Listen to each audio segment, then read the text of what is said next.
दोस्तों एक बार फिर से आप लोगों के सामने बहुत ही इंटरेस्टिंग और धमाकेदार वीडियो लेकर के आऊँ, क्योंकि इस वीडियो में दोस्तों इसी साल यानी 2023 यूपीएससी सी सेट के मैथ के क्वेश्चन को हम लोग सॉल्व करने वाले हैं। मैथ के क्वेश्चन को दोस्तों बेसिक कॉन्सेप्ट भी जानेंगे और ट्रिक भी जानेंगे, क्योंकि दोनों चीजें जब तक नहीं समझेंगे तब तक आप इस क्वेश्चन को आप समझ नहीं पाएंगे। सिर्फ डायरेक्टली हम अगर आप मार्क या निशान लगवा दें कोई फायदा मिलने वाला है नहीं। तो यहाँ पर दोस्तों पूरा तरीका हम जानेंगे और टाइम नहीं लगेगी, बहुत ही जल्द से जल्द जानने की कोशिश करेंगे। यहाँ पर देखिए पहला क्वेश्चन क्या करें। एक चीज और बता दूं दोस्तों, जिसने नंबर सिस्टम अगर ढंग से पढ़ा होगा तो इस बार यूपीएससी के मैथ का पेपर उसके लिए इजी होगा, और जिसने नहीं पढ़ा हुआ होगा तो उसके लिए, क्योंकि इस साल नंबर सिस्टम के क्वेश्चन को ठूस दिया है। जैसे यहाँ पर पहला क्वेश्चन देखिए, ये नंबर सिस्टम का ही है। कह रहा है कि जब 85 गुणे 87 गुणे 91 गुणे 95 गुणे 96 को 100 से भाग दिया जाता है तो कह रहा है कि शेष क्या होगा। देखिए पहली चीज थोड़ा सा कंसेप्ट इसको समझते हैं। जैसे मान लीजिए मैं लिख दिया 2 गुणे 3 गुणे 4। अब मैं कहूँ कि इसमें 12 से भाग दें तो शेष क्या होगा, तो आप काटना शुरू कर देंगे ऊपर नीचे वाली संख्या को। जैसे 4 करने 4 काट दिया, 4 12, 3 करने 3 3 से 3 ये कर गया, यानी कि नीचे की संख्या कट के खत्म हो गई। तो शेष इस कंडीशन में कुछ नहीं बचेगा दोस्तों। शेष कब बचता है आप भी जानते हैं, भाग देने पर जो आपका पूरा पूरा नहीं करता है और जो अधूरा रह जाता है। फॉर एग्जाम्पल मैंने 46 में 5 से भाग दिया तो ये 5 9 45 कटा, 1 बच गया। 46 में क्या बच गया, 1 बच गया। तो इस कंडीशन में रिमाइंडर 1 होता है। लेकिन अगर ऐसी कंडीशन बन रही है तब क्या होगा रिमाइंडर दोस्तों, कुछ नहीं। तो वही चीज यहाँ पर हमें अप्लाई करनी है। जैसे 85 है, 87 है, 91 है, 95 है, 96 बटे में आपका 100 हो जाएगा। 2-3 तरीके से इस क्वेश्चन को सॉल्व कर सकते हैं आप। यहाँ पर कह रहा है कि 5 से काटिए, आपका हो जाएगा 17 5 85 और ये आपका 20 बच जाएगा। 5 से काटेंगे 5 चौक को 20, ये आपका 19 हो जाएगा। 4 से काटेंगे 4 दूना के 8 और 4 चौक को 16 हो जाएगा, 1 आ जाएगा। यानी कि क्या हो रहा है, नीचे कट रहा है। इस कंडीशन में क्या हो जाएगा, रिमाइंडर आपका 0 हो जाएगा। रिमाइंडर क्या हो जाएगा दोस्तों, 0 का। दूसरा तरीका क्या है दोस्तों, वो भी देख लीजिए। टाइम नहीं लगेगी दोस्तों, टाइम नहीं लगने दूंगा। यहाँ पर देखिए 100 है, ये आपका 85 था। देखते हैं क्या दूसरी कंडीशन में भी आपका जो है यही आता है, ये आपका 96 है। ठीक है, हम यहाँ पर देखिए हम 100 से अगर इसमें भाग देते हैं 85 में तो 100 ज्यादा हो जाएगा। अगर ज्यादा हो रहा है तो वहाँ पे माइनस रिमाइंडर ले लेते हैं। एक ट्रिक ये है, माइनस रिमाइंडर यानी -15 हो जाएगा, ये आपका -13 हो जाएगा, ये -9 हो जाएगा, ये -5 हो जाएगा, ये -4 हो जाएगा। अब देखिए नंबर छोटे हो गए, गुणा करना आसान हो गया। यहाँ 15 3 45, 15 करने 15 4 19, यानी कि माइनस माइनस क्या हो जाएगा, प्लस हो जाएगा, 195 आ गया। गुणे यहाँ पे 9 5 45, 45 दूना 90, 180, यानी कि -180 आ गया। बटे में आपका 100 है। ठीक है, अब इसे फिर भाग देंगे तो यहाँ पे -5 आ जाएगा, यानी कि 100 दूना 200 होता है। 5 ज्यादा हो गया तो उसको माइनस में लिख लेते हैं। अब यहाँ पर दोस्तों एक ही बार भाग देंगे तो यहाँ पर जो बचेगा 80 पॉजिटिव बचेगा, निगेटिव तो नहीं बचेगा। लेकिन ऑलरेडी पहले से निगेटिव है, यानी कि -80 रिमाइंडर यहाँ पर ले सकते हैं कि नहीं, कोई दिक्कत। यहाँ पर -80, अब यहाँ पे 8 5 40 हो जाएगा, माइनस माइनस प्लस हो जाएगा, यानी 400 बटे में 100 कर सकते हैं। अब पूरा का पूरा दोस्तों देखिए 100 चौक को 400, पूरा का पूरा जब जा रहा है तो रिमाइंडर इस कंडीशन में क्या हो जाएगा, 0 हो जाएगा। और एक ट्रिक है दोस्तों, इस तरीके से सॉल्व कर सकते हैं, यानी कि दोनों कंडीशन में रिमाइंडर क्या आ रहा है, 0 आ रहा है, तो दोनों ट्रिक में से कोई ट्रिक सॉल्व कर सकते हैं। यहाँ पर option 1 is the right answer. चलिए दोस्तों अगला क्वेश्चन करते हैं। क्वेश्चन देखिए ये भी नंबर सिस्टम का है। क्या है, यूनिट डिजिट निकालने वाला, इकाई के अंक निकालने वाला। कह रहा है 5 7 2 4 2 पे पावर क्या दिया हुआ है, 9 गुणे 7 गुणे 5 गुणे 3 गुणे 1 पावर देकर के कह रहा है कि इसके प्रसार में इकाई का अंक क्या होगा। पहली चीज देख, कितनी भी बड़ी संख्या दे दे, 1 2 5 7 8 9 कुछ भी दे दे, इकाई का अंक पूछे तो हमें इससे कोई मतलब नहीं है। जो इकाई का अंक है उसी से हमें मतलब है, बस इतना समझिए दिमाग में। पहली चीज तो हमें इससे कोई मतलब नहीं, सिर्फ हमें 2 से मतलब है, 2 ही इकाई का अंक है। अब यहाँ पर दूसरी चीज यहाँ पर जाना है दोस्तों, 2 की जो साइक्लिक प्रोसेस यानी साइकिल होती है, सर्किल जो घूमता है, 2 जो पावर के रूप में घूमता है यूनिट डिजिट वाला, तो उसमें होता क्या है। जैसे मान लीजिए 2 पर हम अगर 1 पावर बनाते हैं तो 2 आता है, क्लियर है। लेकिन अगर 2 पर हम 2 पावर बनाते हैं तो क्या आ जाता है, 4 आ जाता है। 2 पर अगर हम 3 पावर बनाते हैं तो दोस्तों 8 आता है। 2 पर अगर हम 4 बनाते हैं तो दोस्तों 16 आता है। और 2 पे जो ही हम 5वीं पावर बनाते हैं तो दोस्तों क्या आ जाता है, ये 32 आ जाता है। तो 32 में इकाई का अंक क्या आ गया, 2 आ गया। यानी कि 4 पावर के बाद जब 5वीं पावर हमने की 2 पे तो क्या आ गया, फिर खुद ही वो यूनिट डिजिट यानी 2 ही अपने आप को रिपीट कर दिया यूनिट डिजिट के रूप में। तो यही ट्रिक इसमें हम लगाएंगे। इतना लंबा पावर है तो कहाँ से उसको फैलाएंगे दोस्तों, फैलाते रह जाएंगे। तो ये ट्रिक लगाएंगे। इसका मतलब जो 4 है, 4 जो आप इसकी सर्किल बन रही है उसी 4 से क्या करेंगे, इसके पावर में हम भाग दे करके इसका रिमाइंडर निकाल लेंगे, शेष निकाल लेंगे। तो क्या करेंगे, यहाँ पे भाग देंगे दोस्तों, 4 दूना 8, आपका 1 बचा। यहाँ पे डायरेक्ट गुणा भी कर सकते हैं, 9 7 63 हो गया, 63 हो गया, ऊपर का 5 है 15 करने 15 हो गया, बटे में 4 हो गया। अब काट लीजिए, अब आसानी हो जाएगी आपकी, 4 से काटेंगे, 4 करने 4, 4 5 है 20, यहाँ पर रिमाइंडर आपका 3 बच गया, और ये 4 12, यहाँ पर भी रिमाइंडर 3 बच गया, यानी कि 3 3 के 9 बटे में 4 हो गया। तो आपका रिमाइंडर कितना आ गया, लास्ट में आपका रिमाइंडर कितना आ गया, 1 आ गया। जो रिमाइंडर दोस्तों आएगा पावर पे, रिमाइंडर आएगा, बस उसी को जो इकाई का अंक यानी 2 है, उसी रिमाइंडर को ही इस पे पावर के रूप में हम बना देंगे, क्योंकि जितना भी रिमाइंडर 4 के कटते जाएगा वो हर कंडीशन में अपने आप को 2 को रिपीट करता जाएगा, 2 को रिपीट करता जाएगा, यानी कि लास्ट में जो रिमाइंडर आपका 4 से जो नहीं कट रहा है, 2 है 3 है 1 है, उसको हम वहां पे पावर के रूप में लिख देंगे, जो आपका इकाई का अंक हो। अब पावर 2 पर 1 है, इसका मतलब आपकी संख्या क्या हो गई, 2 हो गई, यानी यूनिट डिजिट का मान क्या हो गया, 2 हो गया। Option 1 is the right answer. चलिए दोस्तों अगला क्वेश्चन करते हैं, अगर वीडियो पसंद आ रही तो लाइक कर दीजिएगा। चलिए स्टार्ट करते हैं नेक्स्ट क्वेश्चन। क्वेश्चन कह रहा है कि यदि ABC और DEF दोनों ही 3 अंकों की संख्या है, कह रहा है कि ABC और DEF 2 संख्याएं दिया हुआ है, ABC दिया हुआ है, DEF दिया हुआ है, यानी कि A, B और C जो है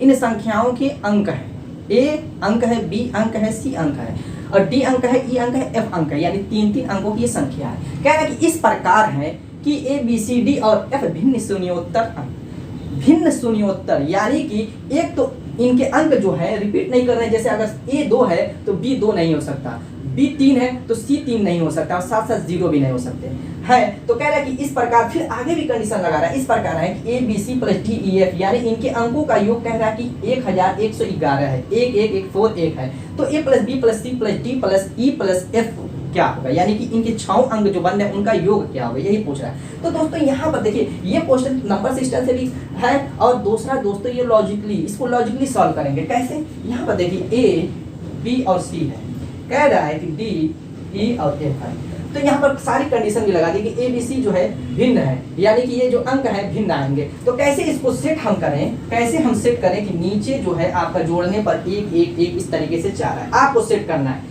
आपको अपने माइंड से सेट करना है, कोई ट्रिक व्रिक इसमें नहीं लगानी है। जैसे मान लीजिए कि मैंने C को ले लिया 4 7, तो 7 अगर मैंने लिया है तो 1 लाने के लिए यहाँ पे क्या रख सकता हूँ, आप कहेंगे कि 4 रख दीजिए, 7 4 11 हो जाएगा, आपका कैरी 1 हो जाएगा, यहाँ पर रख दीजिए। अब क्या करेंगे, अब हमें इन दोनों का योग 10 लाएंगे तभी तो 10 और कैरी वाला 1 जोड़ेंगे 11 आएगा, तो 7 भी नहीं रखना है, अगर हम इसको दोस्तों 6 रखेंगे तो 4 भी नहीं आ जाएगा, दोबारा रिपीट, ये सारी चीजें दिमाग में रहेंगी, 7 4 अब यहाँ पे रिपीट नहीं होना चाहिए। अगर दोस्तों मैं इसको 3 रख दूं और दोस्तों इसको 9 रख दूं तो कोई दिक्कत, देखिए 9 सॉरी यहाँ पर मैं 1 रख दूं, यहाँ पे 9 रख दूं तो 9 1 10 हो जाएगा, 10 1 11 हो जाएगा, फिर कैरी वाला 1 हो जाएगा यहाँ पे। अब फिर A और D की वैल्यू ऐसी रखी जाए कि खुद को रिपीट ना करें, यानी कि इसको 2 रख दूं और इसको 8 रख दूं तो कोई दिक्कत नहीं होगी, यानी कि 8 2 10 1 11। अपने माइंड से दोस्तों अलग अलग संख्याएं अभी सेट करके रखेंगे, कोई भी हर कंडीशन में आपका 111 आएगा, और उनका योग कह रहा है तो 2 1 3 3 7 3 10 हो जाएगा, 10 8 18 हो जाएगा, 18 9 27 और 4 31 हो जाएगा। एडिशन कितना आ रहा है, सारे अंकों का योग 31 आ रहा है। अलग अलग इसके अलावा आप ट्राई कीजिएगा दोस्तों, हर कंडीशन में योग 31 आएगा। अगर आप इसकी 2 की जगह कुछ और संख्या रख करके इसकी जगह कुछ और रखते हैं और इसकी जगह अलग सेट करते हैं, हर कंडीशन में आपका क्या आ जाएगा, योग 31 आएगा। Option 4 is the right answer. चलिए दोस्तों अगला क्वेश्चन करते हैं। क्वेश्चन देखिए, कंपाउंड इंटरेस्ट का क्वेश्चन है, बहुत ही इजी क्वेश्चन है, बहुत टफ नहीं दिया है। क्या कह रहा है कि कोई मूलधन है P है, अर्धवार्षिक रूप से संयोजित 8% चक्रवृद्धि ब्याज की दर से 1 वर्ष में क्यों हो जाता है। कह रहा है कि कोई मूलधन है और अर्धवार्षिक रूप से संयोजित है, अर्धवार्षिक रूप से संयोजित है, अर्धवार्षिक रूप से संयोजित है। तो दोस्तों कह रहा है कि मूलधन क्या है, 8% की दर से मूलधन P अमाउंट Q में बदल जाता है, अमाउंट Q में बदल जाता है। क्लियर इतना, ये क्वेश्चन करने का मतलब, यानी कि हमने कोई धन P लिया है, उसको अर्धवार्षिक 8% की दर से उसको हमने 1 वर्ष के लिए क्या कर दिया है, चक्रवृद्धि ब्याज पर दे दिया है, और वो धन क्या हो जा रहा है, 1 साल में Q हो जाता है। अगला कह रहा है कि यदि वो मूलधन P, कह रहा है कि यही धन जो है P, अगर कह रहा है कि 10% वार्षिक रूप से संयोजित, कह रहा है दोस्तों कि वार्षिक रूप से संयोजित किया जाए, और कह रहा है कि यही मूलधन P क्यों हो जाता है अगर ब्याज की दर दोस्तों 10% कर दी जाए। तो कह रहा है कि यहाँ पर कौन सा कथन सत्य है, यानी कि यहाँ पर रेट जो है उसी में क्या कंपेयर किया, तुलना किया कि कौन किसका रेट अधिक होगा किसका कम होगा। तो यहाँ थोड़ा सा हम समझेंगे दोस्तों। देखिए अर्धवार्षिक अगर हम फिक्स करेंगे कोई अमाउंट, अमाउंट कह रहा हूँ प्रिंसिपल, तो वो क्या होगा, एक साल में 2 साइकिल घूमेगी, एक ही साल के लिए कह रहा है। तो अर्धवार्षिक जब रहेगा तो एक साल में 2 साइकिल घूमेगी, यानी उस पे ब्याज जो दोस्तों है ज्यादा मिलेगा। समझिए इस तरीके से, जैसे मान लीजिए कि मैंने कोई 100 रुपया थी, ठीक है, 10% की दर से मैंने क्या किया, अर्धवार्षिक रूप से इसको संयोजित कर दिया। तो मान लीजिए कि पहले 6 माह में ये आपकी कितनी हो जाएगी, 110 रुपया हो जाएगी, लेकिन फिर 6 माह में क्या हो जाएगी आपकी, ये 110 का फिर आपका निकालेंगे तो 121 रुपया हो जाएगी। यानी कि अगर आपका प्रिंसिपल P था तो ये Q में बदल के 121 हो गया अर्धवार्षिक रूप से। अगर हम ये क्या था, हाफ ईयरली था दोस्तों, क्या था, हाफ ईयरली। अगर हम ईयरली ले लें, इसी को हम प्रिंसिपल को P को, देखिए कोई बदल नहीं रहा, P और अमाउंट दोनों बदल नहीं रहा, तो यहाँ पर अगर इसको 100 रखें और ये आपका 10% ही रख दें, सपोज कीजिए अभी 10% रख दें, तो आपका जो Q होगा दोस्तों वो कितना हो जाएगा, 110 हो जाएगा। कम आ रहा है, और अगर हमने हाफ ईयरली किया है दोस्तों तो 21 बन रहा है ब्याज, और यहाँ पर देखिए ईयरली कर रहे हैं तो 10 बढ़ा, यानी कि ब्याज बढ़ रहा है। तो यहाँ पर ये समझने की जरूरत है कि यहाँ पर दिया हुआ है कि आपका जो अमाउंट आ रहा है वो बदल नहीं रहा है, यानी कि दोनों कंडीशन में हमारा ब्याज जो है बराबर आ रहा है। इसकी वजह क्या है, क्या बढ़ा रहे हैं हम लोग, तो यहाँ पर दोस्तों जब तक आप यहाँ पर दर नहीं बढ़ाएंगे, इसकी दर नहीं बढ़ाएंगे, यानी इसका मान नहीं बढ़ाएंगे, तब तक आपका अमाउंट जो है बराबर आ नहीं सकता, यानी ब्याज आपका ज्यादा आएगा नहीं, वरना हमेशा जो हो जाएगा ये Q जो है यहाँ पर नहीं आएगा, कम आएगा। तो यहाँ पर कहने का मतलब ये है जो S की वैल्यू होगी वो क्या होगी, R से ज्यादा होगी, यानी कि S क्या रखेंगे, R से ज्यादा रखेंगे, उसी कंडीशन में ही P जो है Q बनेगा, अगर ईयरली हम जमा करते हैं तो। क्लियर है, कोई दिक्कत नहीं है, जैसे यहाँ पर हमने समझा। तो यहाँ पर S is greater than R होगा, यानी कि यहाँ पर जो कंडीशन बन रही है R is greater than S is greater than R, यानी option 3 is the right answer. कुछ कैलकुलेशन नहीं करना था दोस्तों, बस दिमाग से इसको सॉल्व करना था। चलिए दोस्तों अगला क्वेश्चन करते हैं। दोस्तों हमारा 5वां क्वेश्चन कह रहा है कि D कोई 3 अंकों की संख्या इस प्रकार है। D कह रहा है कि कोई 3 अंकों की संख्या है, D कोई 3 अंक की संख्या है, बस इतना दिमाग में डालिए। कह रहा है कि इस प्रकार है कि इसके संख्या का उसके अंकों के योगफल से अनुपात लघुत्तम है, यानी कि उस संख्या का, फॉर एग्जांपल मान लीजिए हमने 3 5 7 लिया है और इनके अंकों का योगफल यानी 3 + 5 + 7 कह रहा है कि ये क्या आ रहा है, लघुत्तम आ रहा है, यानी न्यूनतम मान आ रहा है। तो कह रहा है लघुत्तम है, तो D के सैकड़े वाले स्थान, यानी कि D का जो सैकड़ा वाला स्थान है और इकाई वाला स्थान है, इन दोनों का अंतर क्या होगा। तो ये तो मैंने वैसे ही मान लिया है समझाने के लिए, जो क्वेश्चन पूछ के आ रहा है। तो अब यहाँ पर क्या करेंगे कि D जो है 3 अंकों की संख्या है, तो दोस्तों सैकड़े की संख्या जो लेते हैं उसमें क्या करते हैं, हम इस तरीके से संख्या मानते हैं, जैसे 100A + 10B + C। क्लियर है, इस तरीके से हमने 3 अंकों की संख्या मान ली, कोई दिक्कत। अब यहाँ पर इनके अंकों का योग, यानी कि दोस्तों इनके अंक क्या है, A है, B है और C। इनका मान न्यूनतम किस कंडीशन में आएगा, A B C की वैल्यू हम क्या रखेंगे, 1 से 9 तक रखनी है, हमें 1 से 9 तक रखनी है। तो क्या रखें कि इनका न्यूनतम, अगर हम ऊपर की वैल्यू ऐसे रखें कि क्या हो, उसका मान कम आए।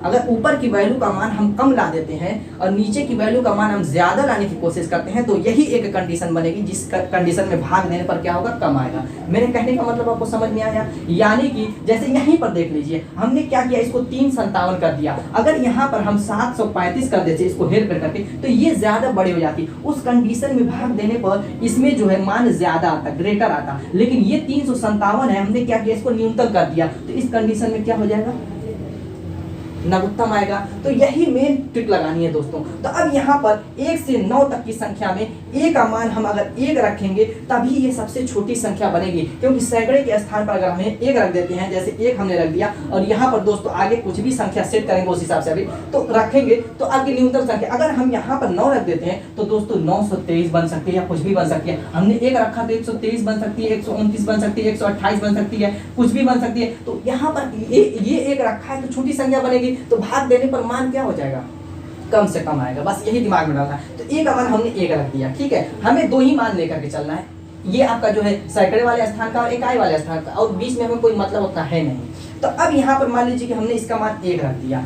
अब C का मान दोस्तों क्या रखें, C का मान यहाँ पर हम नीचे सोचना है कि इसका मान अधिकतम आए, ये नीचे वाली संख्या का मान अधिकतम आए। आप कहेंगे कि C का मान 9 अगर रख दिया जाए तो ये मान ज्यादा आएगा, क्यों ज्यादा आएगा, तो भाग देने पर ऊपर का काम मिनिमम यानी कि लघुत्तम आएगा। बस यही चीजें हमें ध्यान में रखना है। तो यहाँ पर अगर C का मान हम 9 रख देते हैं, B का मान 8 भी रख सकते हैं, 6 भी रख सकते हैं, 7 भी रख सकते हैं, कोई दिक्कत की बात नहीं। जैसे 8 ही रख देते हैं जैसे यहाँ पर, तो ये जो आएगी संख्या दोस्तों ये लघुत्तम बनेगी, यानी कि यहाँ पर आपकी 1 हो जाएगी दोस्तों, यहाँ पर 8 हो जाएगी, ये 9 हो जाएगी। अब भाग देने पर जो भी संख्या आएगी वो मिनिमम संख्या आएगी, इसके अलावा नंबर सेट करेंगे तो दोस्तों मिनिमम नहीं आ पाएगी। तो हमें 2 ही को लेकर के चलना है। जैसे इन दोनों को, इन्हीं दोनों का अंतर पूछ रहा है कि सैकड़े वाले स्थान, इकाई वाले स्थान और सैकड़े वाले स्थान के बीच का अंतर क्या है। तो यहाँ पर क्या करेंगे, 9 - 1 बराबर आपका हो जाएगा 8। Option 3 is the right answer. चलिए दोस्तों अब अगला क्वेश्चन।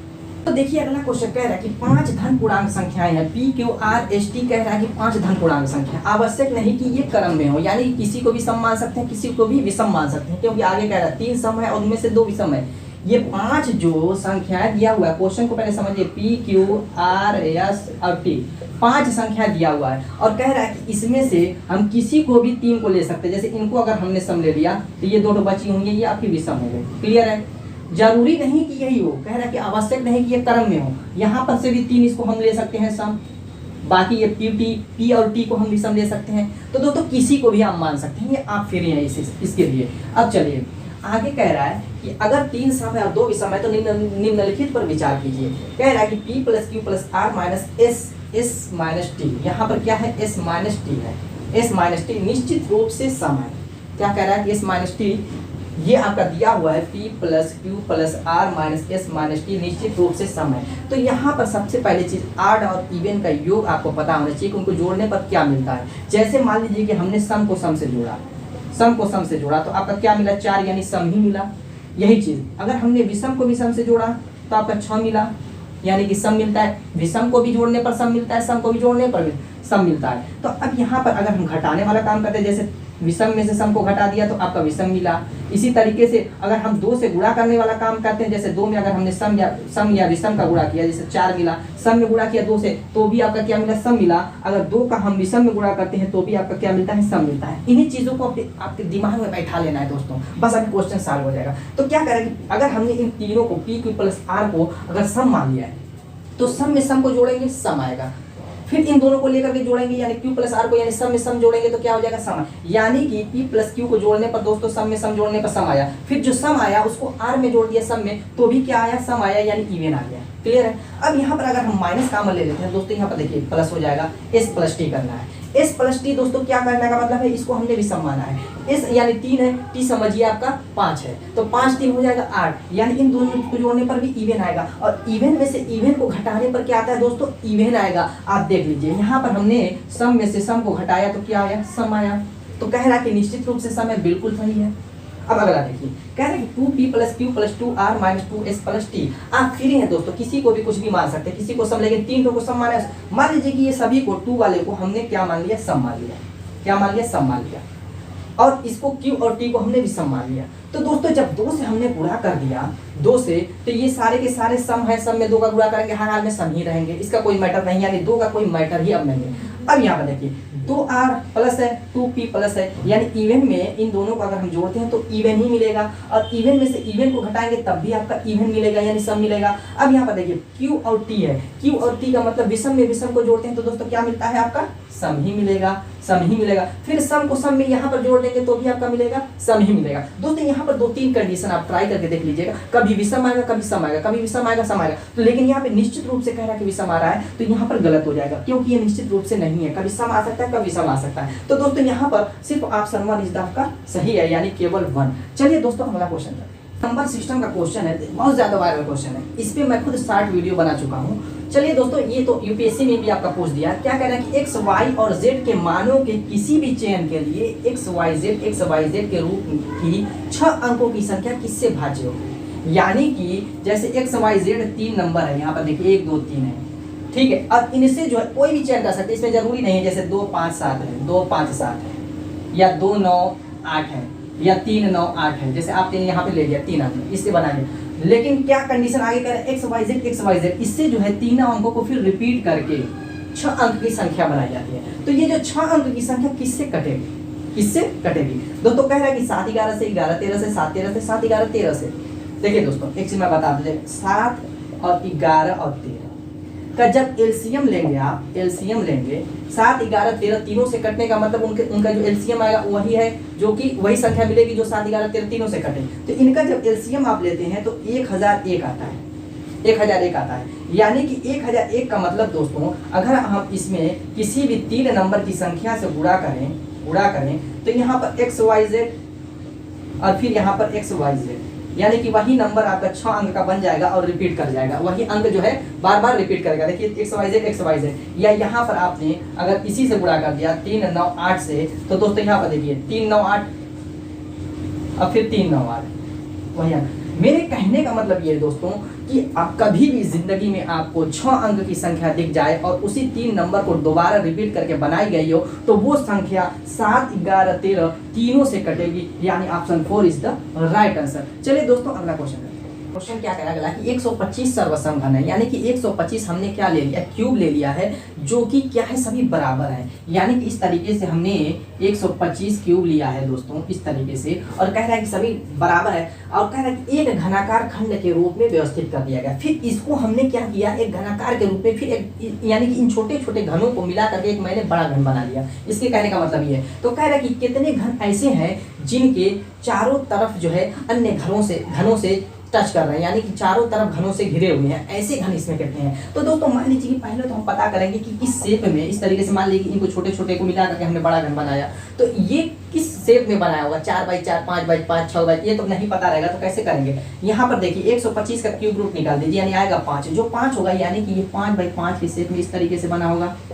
क्लियर है, इस तरीके से घनों को रखा गया होगा एक पर एक दोस्तों 5x5 के शेप में। इधर भी ऐसे ही घन होंगे, ठीक है। तो यही कहने का मतलब इसका है कि अब ये बताइए कि इसमें ये जो एक पर एक घन रखा गया, तो इसमें ऐसे कितने घन हैं जिनके चारों तरफ अन्य घनों की जो है टच कर रहा है, सतहें टच कर रही हैं। तो अब यहाँ पर ऊपर का हिस्सा खाली रहेगा, इसका जो है हिस्सा मान लीजिए कि आपका ये जो हिस्सा है आजू बाजू का, तो इधर है नहीं सतह, इधर भी सतह नहीं, इधर भी नहीं है, यानी कि पूरा इस तरीके से घूम जाएगा। यानी कि जो घूमेगा पूरा बाहरी हिस्सा उसको हमें छोड़ देना, उस घन को हमें गिनना ही नहीं, क्योंकि उसकी सभी सतहों को अन्य घन नहीं टच कर रहा है, यानी ढक नहीं रहा। बाकी बीच का जो अंदर का होगा सिर्फ उसी का मान हमें निकालना है कि वो कितनी है, कैसे निकालेंगे। यहाँ पर देखिए इसका सूत्र होता है n-2 के होल करके, बस। अब यहाँ पर n की वैल्यू ये 5 हो जाएगी, यानी 5 में से 2 को घटा देंगे और उसका क्यूब कर दीजिए, यानी 3 का क्यूब हो जाएगा 3 3 9 3 27, यही आपका आंसर हो जाएगा। Option 1 is the right answer. चलिए दोस्तों अगला क्वेश्चन क्या कह रहा है कि अभाज्य संख्या p और भाज्य संख्या c के बारे में निम्नलिखित पर विचार कीजिए।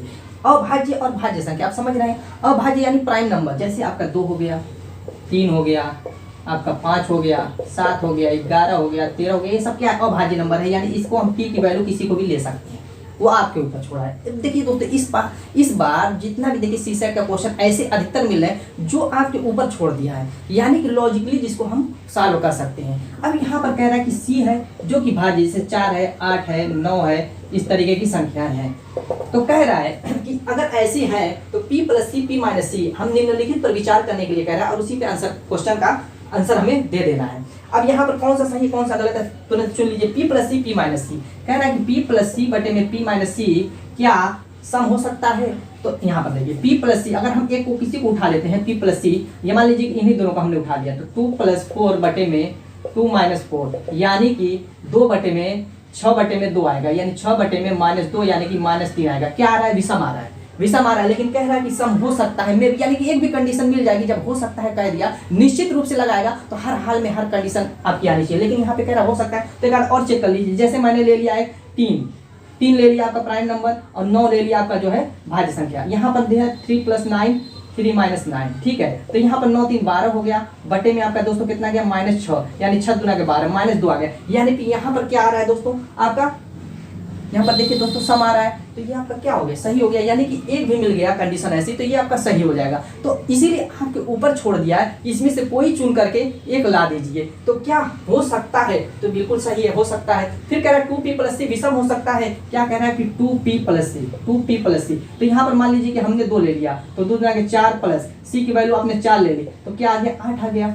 ये आप तो सम आ गया। आप कह रहा है कि विषम हो सकता है, तो दूसरा लेकर के आप चेक कर लीजिए। अगर मान ले कि आपने लिया 3, तो 3 दूना के 6 हो गया, अब प्लस आपने ले लिया कि 9 9 6 दोस्तों कितना हो गया 15 हो गया। तो ये भी हो सकता है, विषम हो सकता है, ये भी कंडीशन आ रही है काठो। तो अब यहाँ पर पी से विषम हो सकता है, यानी कि पी और सी 4 × 2 करेंगे दोस्तों, तो क्या हो जाएगा 4 दूना के 8 हो जाएगा। सम आ रहा है, लेकिन कह रहा है क्या विषम हो सकता है, किसी और को देख लीजिए लेकर के। अगर हमने ले लिया 3, अगर हमने ले लिया दोस्तों 5 और 9 ले लिया, तो यहाँ पर देखिए 5 × 9 ले लिया, तो यहाँ पर क्या हो जाएगा 5 9 45 हो जाएगा। क्या हो जाएगा, विषम आ सकता है, ये भी सही है।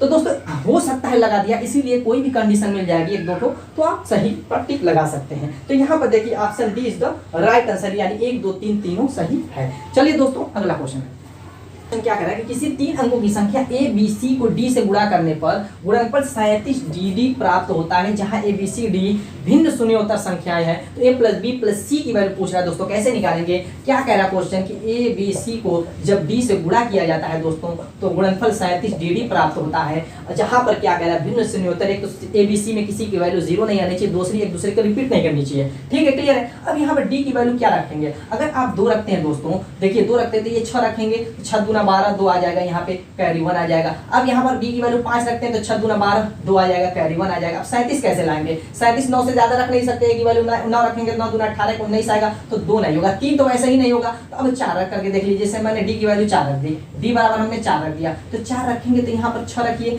तभी तो 4 6 24, यहाँ पे 4 आएगा। क्लियर है। अब यहाँ पर दोस्तों क्या रखेंगे? जैसे 4 3 12, अगर हम 3 रखते हैं यहाँ पर कैरी 2 आ जाएगा, 6 चौको 24 कैरी 2 आ जाएगा। तो अगर हम बी की वैल्यू 3 रखते हैं तो 4 3 12 2 14 4 आ जाएगा, कैरी 1 हो जाएगा। अब यहाँ पर देखिए ए की वैल्यू क्या रखेंगे? 9 रखेंगे तो 9 चौको 36 37 आ जा रहा है, यानी कि 4 पर ये वैल्यू एकदम फिक्स हो जा रही है। 4 रखने पर ए की वैल्यू दोस्तों क्या आ जा रही है, बी की वैल्यू क्या आ जा रही है, सी की वैल्यू वही पुट कर दीजिए, यानी कि ए की वैल्यू 9 आ गई, बी की वैल्यू 3 आ गई, सी की वैल्यू 6 आ गई, यानी 6 3 9 दूना के 18 दोस्तों, option 1 is the right answer. चलिए आगे बढ़ते हैं दोस्तों। अगला क्वेश्चन देखिए, मैं जानता हूं कि ये जो सीसेट का पेपर था सबसे इजी क्वेश्चन यही था। क्या कह रहा है कि 7 9 10 इस तरीके से सिंबल प्लस बनाया हुआ गोला बना करके कह रहा है कि बराबर 8 है, 9 11 30 बराबर 5 दिया हुआ है, 11 17 21 बराबर 13 दिया हुआ है। तो जिस लॉजिक से ये सारे बन रहे हैं उसी लॉजिक से हमें बना देना है। ये एक तरीके से रीजनिंग भी कह सकते हैं और मैं दोनों का कॉम्बिनेशन में दे दिया। तो कैसे निकालेंगे? यहाँ पर देखिए, आप अगर इनको जोड़ते हैं 9 7 16 16 और 10 दोस्तों कितना हो जाएगा आपका? 26 हो जाएगा। क्लियर है,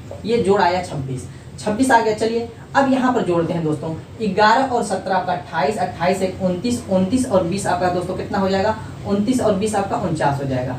क्लियर। चलिए अब यहाँ पर देखिए, 11 9 20 हो जाएगा, 20 और 30 50 हो जाएगा, यानी यहाँ पर 50 आ गया जोड़ने पर। यहाँ पे बन क्या रहा है? जैसे मैंने जोड़ दिया, तो डिजिटल सम के बारे में अगर आपको पता होगा तो यहाँ पे डिजिटल सम लगा है और कुछ लगा हुआ नहीं है। डिजिटल सम का मतलब उनके अंकों का योग, जैसे यहाँ पे 6 2 8 हो गया, 8 आ गया, 9 4 13 हो गया, यहाँ पे 13 आ गया। ऐसे ही 5 और 0 को ऐड करेंगे तो 5, यहाँ पे 5 आ गया। सेम वही काम कर देना, यानी 15 4 19, 19 और आपका 3 हो गया 22, 22 और 20 दोस्तों क्या हो जाएगा आपका? 42 हो जाएगा। इन दोनों के नंबर को ऐड कर देंगे तो कितना आ जाएगा? 6 आ जाएगा। Option 1 is the right answer. चलिए दोस्तों आगे बढ़ते हैं। क्वेश्चन कह रहा है कि ए बी सी, देखिए टाइम एंड वर्क का क्वेश्चन है, लिखा है बहुत लंबा चौड़ा, लेकिन क्वेश्चन बहुत इजी है। क्या कह रहा है कि ए बी सी अलग अलग काम करते हुए किसी काम को 8 16 12 दिनों में पूरा कर सकते हैं। अकेला ए सोमवार को काम करता है, अकेला बी मंगलवार को करता है, अकेला सी जो है दोस्तों बुधवार को करता है, फिर जो दोस्तों बृहस्पतिवार आता है तो ए आ जाता है, यानी यही क्रम देता है। यानी कि एक दिन आया काम किया ए, इस दिन सोमवार को वो चला गया, फिर बी आया मंगलवार को काम किया चला गया, फिर सी आया आपका जो है बुधवार को काम किया चला गया, फिर ए आएगा बृहस्पतिवार को काम करेगा। यही क्रम में काम करते रहेंगे। तो कह रहा है इसी क्रम में काम करते रहे तो निम्नलिखित कथनों पर विचार करके अपना आंसर दीजिए। कह रहा है कि यह काम बृहस्पतिवार को पूरा हो जाएगा और ये काम 10 दिन में पूरा हो जाएगा, कौन सा कथन सही? तो यहाँ पर दोस्तों हमें पहले इफिशियंसी अगर निकाल लेंगे तो क्वेश्चन आसान हो जाएगा। यहाँ पर ए बी और सी 3 बंदे हैं और ए कर रहा है दोस्तों कितने दिन में काम? 8 दिन में, बी 16 दिन में और सी आपका 12 दिन में। इनका एलसीएम ले लीजिए, टोटल वर्क निकल जाएगा। यहाँ पे एलसीएम लेंगे तो दोस्तों 48 हो जाएगा, 8 16 12 का। अब यहाँ पे इसी इफिशियंसी निकालने के लिए इसमें भाग देंगे तो 8 6 48 हो जाएगा, 16 3 48 हो जाएगा, 12 4 48 हो जाएगा। यानी कि ए एक दिन में 6 यूनिट काम करेगा, बी एक दिन में 3 और सी एक दिन में 4। मान लीजिए कि आया दोस्तों मंडे को,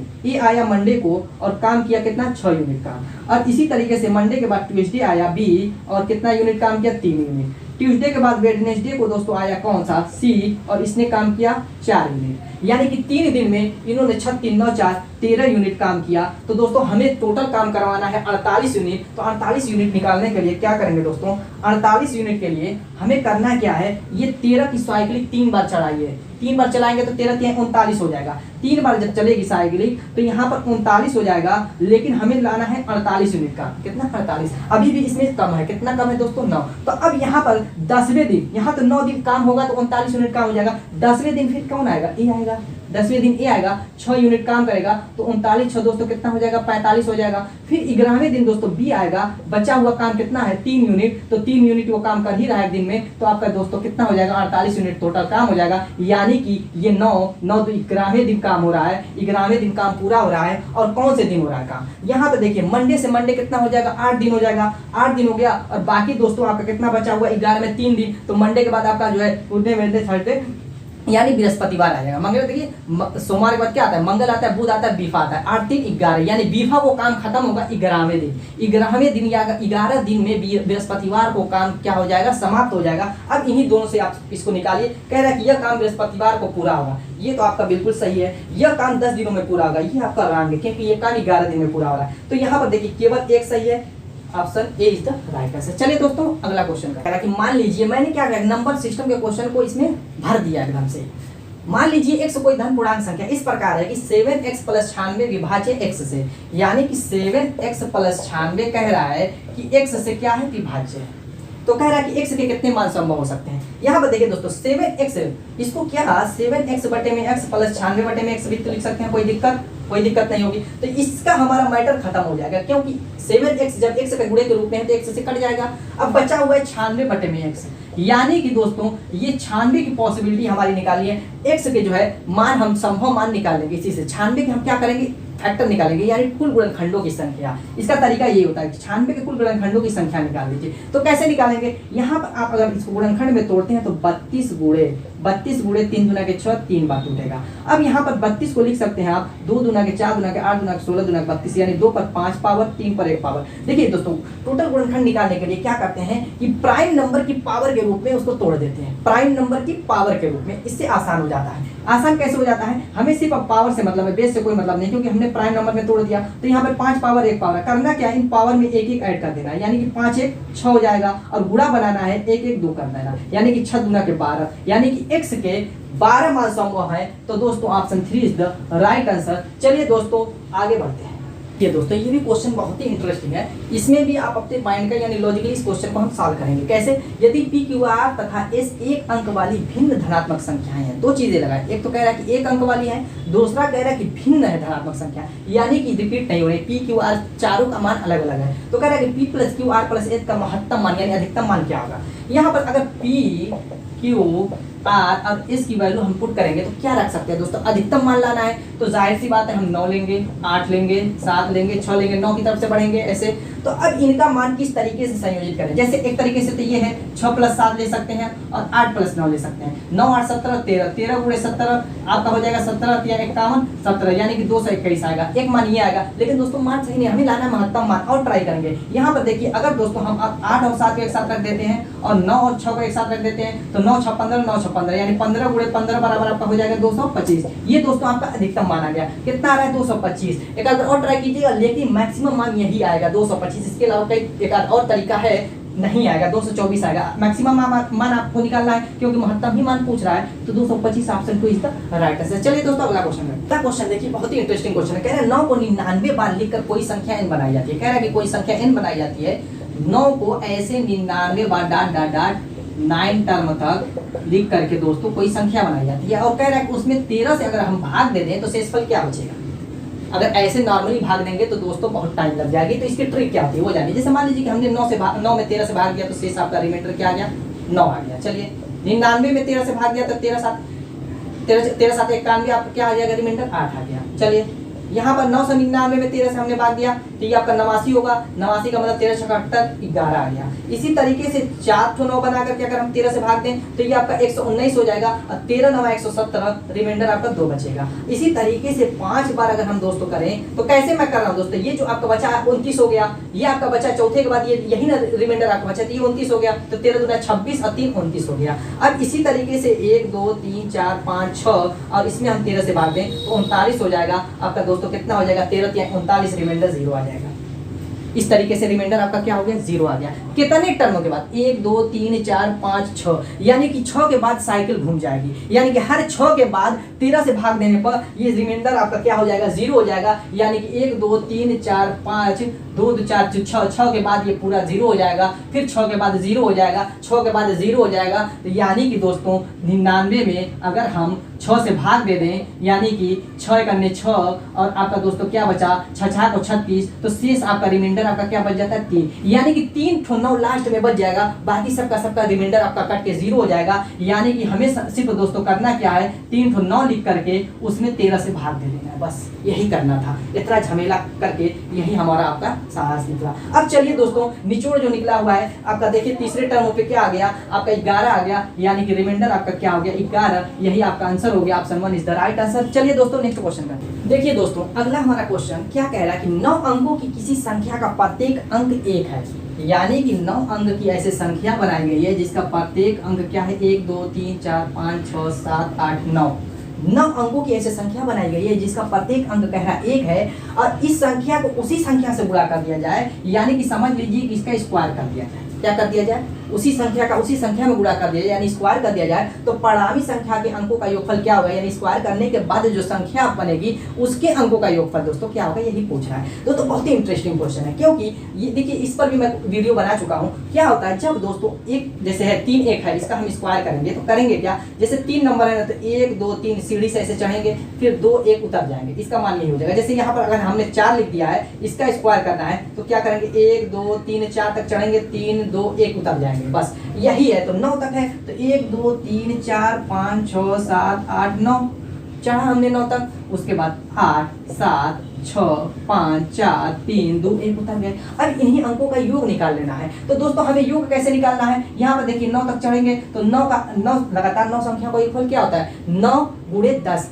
बट्टे में 2, यानी कि 9 5 45, 1 से 9 तक का 45 आ गया। इसी तरीके से 1 से 8 तक का क्या हो जाएगा, 9 चौको 36 हो जाएगा। यहाँ पे 5 6 5 11 हो जाएगा, 4 4 8 हो जाएगा, 81 दोस्तों, option 3 is the right answer. चलिए दोस्तों नेक्स्ट क्वेश्चन का अगला क्वेश्चन क्या कह रहा है कि 10 से 100 तक लिखे जाने वाले सभी पूर्णांकों में आने वाले सभी अंकों का योगफल पूछ रहा है। कहने का क्या मतलब है, जैसे मान लीजिए कि 10 है, 11 है, 12 है, 13 है, डाट डाट डाट 100 तक लिखा गया, तो इनके जो अंकों का योगफल, यानी कि 1 में 0 जोड़ेंगे 1 आएगा, 1 में 1 जोड़ेंगे 2 आएगा, और 1 में 2 जोड़ेंगे 3 आ जाएगा, इसी तरीके से 4 आ जाएगा। ऐसे ही जैसे 99 तो 9 दूना के 18 आ जाएगा। तो ऐसे अंकों का योगफल जोड़ करके उनका सम पूछ रहा है दोस्तों। कैसे इसको करेंगे, कैसे इसको ट्रिकली हम करेंगे ताकि आप कम से कम समय में ये सॉल्व कर सके। तो दोस्तों इसका तरीका ये है, देखिए 10 से 10 + 11 + 12 + 13 + जैसे यहाँ पर सीरीज बना लीजिए, इस तरीके से भी कर सकते हैं, प्लस भी लिख देगा कोई दिक्कत नहीं, कहीं यहाँ पर तो आपको लिखना है नहीं, डायरेक्टली सॉल्व करना है। तो यहाँ पर ऐसे भी लिख सकते हैं, 14 है, डाट डाट डाट आपका 19 था। इनका योगफल कैसे निकालेंगे, देखिए यहाँ पर एक इन दोनों को जोड़ेंगे 1 आ जाएगा, इन दोनों को जोड़ेंगे 2 आ जाएगा, 2 और 1 को जोड़ेंगे 3 आ जाएगा, 3 1 को जोड़ेंगे 4 आ जाएगा, 4 1 को 5 ऐसे डाट डाट डाट, अब 9 1 को जोड़ेंगे 10 आ जाएगा। यानी कि 1 से 10 तक इन सबको हमें जोड़ना है इस तरीके से। ऐसे ही करते करते अभी बता रहा हूँ दोस्तों, ऐसे ही करते करते आपको मान लीजिए फिर 19 तक गए, 20 से डाट डाट डाट आपको जाना है कितना, 29 तक, फिर आपका 30 से डाट डाट डाट जाना है 39 तक। ऐसे ही आपका 9 टर्म तक जाएगा, यानी कि 9 स्थानों तक जाएगा। तो इसको हमें पूरा निकालना नहीं है दोस्तों, बस इतना ध्यान रखना है कैसे क्या होगा। अब सिर्फ पहला टर्म हम निकाल लेते हैं, यहाँ पर हम निकालेंगे तो दोस्तों कितना आ जाएगा, 10 संख्याओं का आपका योग। सिंपल सी बात है दोस्तों, 1 से लेकर के लगातार 10 संख्या का योगफल क्या होता है, क्या होता है दोस्तों, 55 होता है दोस्तों, 55 होता है। क्या होता है, 55 होता है। नहीं मालूम तो जोड़ लीजिए, यहाँ पर 10 गुणे 10 का 1 ज्यादा, यानी कि 11 हो जाएगा, बटे में 2 कर देंगे, काटेंगे 5 बार जाएगा, 11 5 55, बस हो गया। ऐसे ही अगला टर्म जो है 10 ज्यादा आएगा, 65 आएगा। ऐसे ही अगला टर्म 75 आएगा, ऐसे ही बढ़ता रहेगा 9 टर्म तक। हमें उसकी जरूरत नहीं पड़ेगी। क्यों नहीं जरूरत पड़ेगी, क्योंकि एक सीरीज बन जाएगी, 55 है, 65 है, 75 है, हमें इन्हीं को जोड़ना है। तो जोड़ने के लिए एक सीरीज बन जाएगी और ये 9 स्थानों तक जाएगी, 55 65 75 डाट डाट डाट 9 स्थानों तक जाएगी। यानी कि n की वैल्यू आपकी 9 आ गई, ये एक समांतर श्रेणी बन जाएगी। d की वैल्यू दोस्तों 10 आ जाएगी, a की वैल्यू 55 आ जाएगी। तो क्या s की वैल्यू आप यानी कि s 9 की वैल्यू नहीं निकाल सकते, सम ऑफ सीरीज इसका योगफल नहीं निकाल सकते, बिल्कुल नहीं निकाल सकते हैं। n/2 2a यानी 55 गुना के 110 प्लस n-1 यानी कि 9 - 8 इंटू डी यानी कि 80। बस गुणा कर दीजिए, ये आपका 195 हो गया, 2 से भाग देंगे तो दोस्तों कितना हो जाएगा, सॉरी 190 हो गया, 2 से भाग देंगे 95 हो जाएगा, यानी 9 गुणे 95। अब यहाँ पे 9 5 45 हो गया, 9 9 81, 4 85। दोस्तों ये आंसर अभी नहीं होगा, आंसर ये गलत हो जाएगा अगर एक पर टिक लगा देंगे। क्यों? क्योंकि दोस्तों ये लास्ट तक जाएगा जब 39 हो गया, ऐसे ही आपका जो है 49 हो जाएगा, डाट डाट डाट 99 तक जाएगा। ये सीरीज 100 नंबर तो छूट जाएगा आपका। तो 100 नंबर जो है इनके अंकों का योगफल निकालेंगे तो 1 + 0 बराबर आपका 1 हो जाएगा, यानी कि 855 में 1 जोड़ देंगे तो 856 हो जाएगा। यही आपका आंसर हो जाएगा, option 2 is the right answer. चलिए दोस्तों अगला क्वेश्चन करते हैं। पर सिस्टम का क्वेश्चन है, कह रहा है कि 2 पर 192 पावर दे करके कह रहा है कि 6 से भाग देने पर शेषफल क्या होगा। थोड़ा सा दोस्तों इसकी लॉजिक समझ लेते हैं, यानी कॉन्सेप्ट इसका समझ लेते हैं। देखिए अगर हम 4 में 6 से भाग देते हैं तो क्या आएगा शेष, रिमाइंडर आपका 4 आएगा। चलिए ठीक है, अगर हम 4 के स्क्वायर में 6 से भाग देते हैं तब क्या रिमाइंडर आ जाएगा, 4 चौक को 16 होता है, 6 से भाग देंगे 6 दूना के 12, 4 16, रिमाइंडर आपका 4 आएगा। 4 के क्यूब में अगर हम 6 से भाग देते हैं, 4 चौक को 16, चौक को 64, यानी 60 हो जाएगा, यानी 4 आएगा। यानी कि दोस्तों 4 की कितनी भी पावर रहे, 1 से लेकर के कितनी भी पावर रहे, 6 से अगर हम भाग दें तो हर हाल में रिमाइंडर आपका 4 आ रहा है। तो अगर हम इस 2 को 4 के रूप में बदल दे तो कैसा रहेगा, तब तो क्वेश्चन एकदम इजी हो जाएगा। यानी कि 2 का स्क्वायर और इस पे हम 92 है तो 2 9 18, 2 6 12, क्या ये नहीं लिख सकते? 2 का स्क्वायर पर 96, 2 पर 192 को, यानी कि 4 पर दोस्तों कितना हो जाएगा, 96 पावर हो जाएगा। और जब हम 6 से भाग देंगे तो हर कंडीशन में रिमाइंडर मैंने क्या कहा, 4 आएगा। यही आपका आंसर हो जाएगा, option 4 is the right answer. चलिए दोस्तों हम अगला क्वेश्चन करते हैं। ABCD कोई वर्ग है, कह रहा है कि ABCD दोस्तों कोई वर्ग है, इस तरीके से ABCD कोई वर्ग है। आगे क्या कह रहा है, AB और CD प्रत्येक पर एक बिंदु, AB और CD प्रत्येक पर कह रहा है एक बिंदु, तथा BC और DA पर, BC आपकी ये हो गई, BC तथा DA पर 2 बिंदु। क्या कह रहा है, BC और DA पर 2 बिंदु चुने जाते हैं। इन 6 बिंदुओं में से कह रहा कि किन्हीं 3 बिंदुओं को शीर्ष मान करके कितने भिन्न त्रिभुज खींचे। जैसे मान लीजिए कि मैंने 6 में से इसको शीर्ष माना, तो इस तरीके से मान लीजिए त्रिभुज एक बन गया आपका, इस तरीके से एक त्रिभुज बन गया। तो ऐसे ही मान लीजिए कि इसको शीर्ष मान करके ऐसे त्रिभुज बन रहा है, इस तरीके से बन जाएगा। तो यही कह रहा है दोस्तों कि अगर 3 को हम शीर्ष मारे तो कितने त्रिभुज संभव यानी इसमें बन सकते हैं मैक्सिमम। तो दोस्तों इसका सिंपल से अगर क्रमचय संख्या आप पढ़े ना तो बिल्कुल समझ लीजिए सेकेंडों का खेला है। सिर्फ आपको 6 में से क्या करना है, 3 को चुन लेना है, 6C3 बस। अब यहाँ पर जानते हैं दोस्तों इसकी वैल्यू कैसे निकालते हैं। 6C3 का मतलब फैक्टोरियल 6 बटे में फैक्टोरियल 6 माइनस 3 फैक्टोरियल 3, कोई दिक्कत। अब यहाँ पर देखिए फैक्टोरियल 6 का मतलब क्या लिख सकते हैं, 6 गुणे 5 गुणे 4 गुणे फैक्टोरियल 3 लिख सकते हैं फैक्टोरियल 6 को। ये घटाएंगे फैक्टोरियल 3 हो जाएगा, ये भी फैक्टोरियल 3 हो जाएगा, फैक्टोरियल 3 से खत्म हो जाएगा। फैक्टोरियल 3 को लिख सकते हैं आप 3 गुणे 2 गुणे 1, यानी 3 दूना के 6, ये 6 से 6 कैंसिल हो गया, 5 चौक को 20 हो गया। दोस्तों यही आपका आंसर हो गया, option 3 is the right answer. चलिए दोस्तों अगला क्वेश्चन। दोस्तों देखिए हमारा अगला क्वेश्चन क्या कह रहा है कि ऐसी कितनी प्राकृतिक संख्या है जो 1186 को यानी 1186 को इन प्राकृतिक संख्याओं से विभाजित करने पर शेषफल 31 देती है। कहने का इसका मतलब है कि जैसे 1186 है ना, इसमें कह रहा है कि ऐसी कितनी संख्याएं हैं, मान लेते हैं कि डिवीजन आपका D है, इससे भाग देने पर जो आपका रिमाइंडर आ रहा है दोस्तों कह रहा है कि 31 आ रहा है। क्लियर है। जो ये D की वैल्यू होगी, D की जो वैल्यू होगी क्या वो 31 से बड़ी नहीं होगी? जब 31 से बड़ी होगी तभी तो 31 शेष आएगा, पहली कंडीशन। अब दूसरी चीज दोस्तों, ये 1186 है संख्या, 31 शेष आ रहा है, तो वो पूरी कटने वाली संख्या कितनी होगी? इस 31 को घटा देंगे तो वो पूरी कटने वाली संख्या हो जाएगी, यानी 5 5 1155। उन सभी संख्याओं को निकालने के लिए क्या करेंगे दोस्तों, उनके लिए क्या करेंगे कि ऐसी कितनी संख्याएं हैं जो क्या करें कि इसको इसमें भाग देने पर शेषफल 31 आए, उसको निकालने के लिए इसका हम फैक्टर बनाएंगे। फैक्टर का मतलब अभाज्य संख्याओं में इनको तोड़ देंगे 1155 को। जैसे मान लीजिए हमने 5 से काटा, 5 से तो आपका हो जाएगा 5 दूना के 10, 5 3 15, 5 करने 5। अब इनको 3 से काटिए दोस्तों, 3 से अगर हम काटते हैं तो आपको हो जाएगा 3 7 21, 3 7 21, 3 7 21। अब 77 बचा है, 7 से काटेंगे 11 आएगा, यानी कि 5 3 7 11 आएगा। इसका फैक्टर क्या आ गया, 5 3 7 11। लेकिन हमें तो निकालना है वो वैल्यू है जो क्या हो दोस्तों 1186 को काटे, उनकी संख्या निकालनी है। तो कैसे निकालेंगे? एक चीज, पहली चीज कि कि उनकी वैल्यू हमेशा 31 से ज़्यादा होगी, क्योंकि रिमाइंडर आपका 31 आया है तो वो वैल्यू हमेशा जो है संख्या का मान 31 से ज़्यादा होगा। और 1100 जो 86 से कम यानी 1155 जो आपका है 1155 तक होगा, एक तरीके से कह सकते हैं। तो हमें ऐसी वैल्यू ढूंढनी है। तो यहाँ पर इनका कैसे कॉम्बिनेशन बनाएंगे, देखिए अगर 5 का 3 में गुणा करते हैं, पहले 2 का गुणा करेंगे तो 5 3 15 नहीं होगा, 15 नहीं होगा क्योंकि 31 से छोटा है, 5 7 35 हो जाएगा। अब फिर 5 का 11 में करेंगे तो 11 5 55 हो जाएगा। इसी तरीके से 3 का करेंगे तो 3 7 21 नहीं होगा, 11 3 33 आपका हो जाएगा। इसी तरीके से 7 का करते हैं 11 7 77 आपका हो जाएगा। इतना क्लियर है, हमने 2 का किया।